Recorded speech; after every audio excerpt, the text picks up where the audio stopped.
ఏపీలో కూటమి ప్రభుత్వ ఏడాది విధ్వంస పాలనపై వైసీపీ బుక్ రిలీజ్ చేసింది.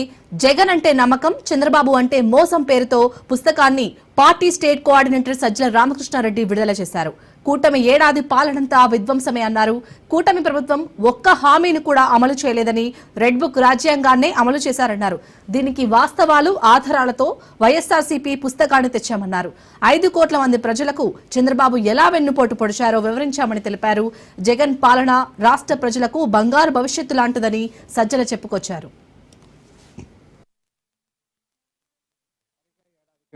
ఈరోజు కూటమి ప్రభుత్వం చంద్రబాబు నాయుడు గారి నేతృత్వంలో ప్రమాణ స్వీకారం చేసింది. అది జరిగి ఈ రోజుకు ఏడాది.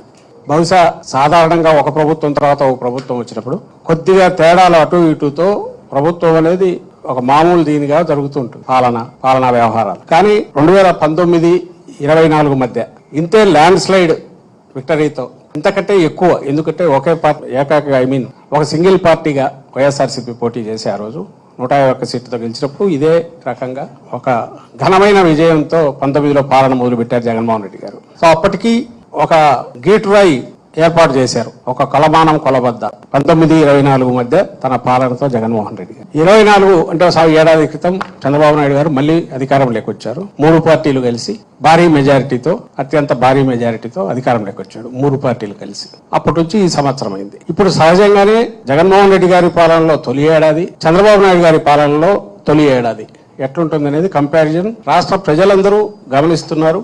మేధావులు, విశ్లేషకులు కూడా దాన్ని అనలైజ్ చేస్తున్నారు.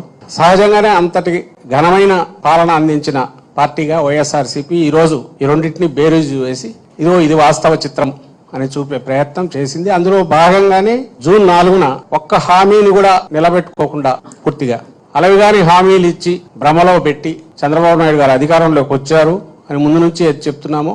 ఆచరణలో అదే జరగడం, పైగా ఎక్కడ గొంతు పెగలకుండా, నోరెత్తకుండా, క్వశ్చన్ చేయకుండా అన్ని గొంతుకలను రెడ్ బుక్ పాలన పేరుతో, రాజ్యాంగం పేరుతో తొక్కి పెట్టడం, ఈ రెండు. దాంతో పాటు ఆ మాటన ఇవి జరుగుతున్నాయి అంటున్నాం. జరుగుతూ సంవత్సరం కూడా అయిపోయింది. సరిగ్గా ఏడాది క్రితం ఈరోజు